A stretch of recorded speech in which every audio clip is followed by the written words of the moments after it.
I'm a licensed clinical professional counselor, and I'm a cardiologist with a particular interest in congestive heart failure. So we've been working with the HeartMath tools now for probably 6 or 7 years.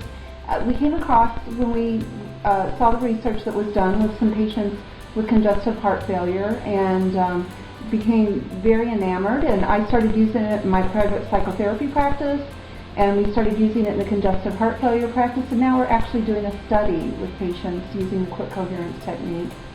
At St. John's Hospital, we have had a multidisciplinary heart failure team for more than a decade now, and Becky, both in a private practice, but then came over and joined us as part of the multidisciplinary team, and she was the one who picked up on some of the techniques that Fries Framer and Coherence have been using, and as a result of that we started using it in the clinic, and we went for about 2 years really convinced that this really worked, and then we got to a stage where we thought, well, we need to prove this scientifically, and so now we are 2/3 of the way through what we call the Fries Framer study. So we're going to be looking at effect on blood pressure, we're going to be looking at effect on hospital presentations, emergency department presentations, looking at patients presenting to a cardiology outpatient clinic, trying to see if that can be of any assistance in this patient population.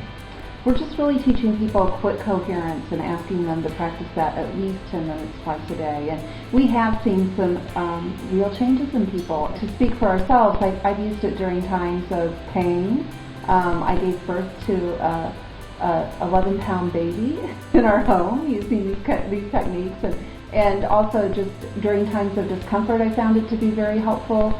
We have a blended family of 9 children. During times of stress, I found it to be very helpful. But mainly, like we instruct the patients to do, you know, I always talk about our internal idol, and I think it's important to do it a regular practice, at least a couple times a day when things are going okay, and then you can call on it easier during more stressful times. One thing that we love and that the patients love as well, and our family has loved, is the M-Wave. The M-Wave's so handy, and you can have it with you all the time, carry it around on your belt clip or in your pocket, and it can just be a tremendous tool. We're looking forward to our study being done so that we can implement using this more widespread, and the reason we did it just with quick coherence is that we want a model that can be replicated easily in doctors' offices, and that's why we just kind of did a streamlined version, and so we hope to be able to check out the M-Waves that we have left over from the study, to be having people doing that in the waiting rooms while they're waiting, and routinely teaching quick coherence as part of our practice to help with that autonomic balance.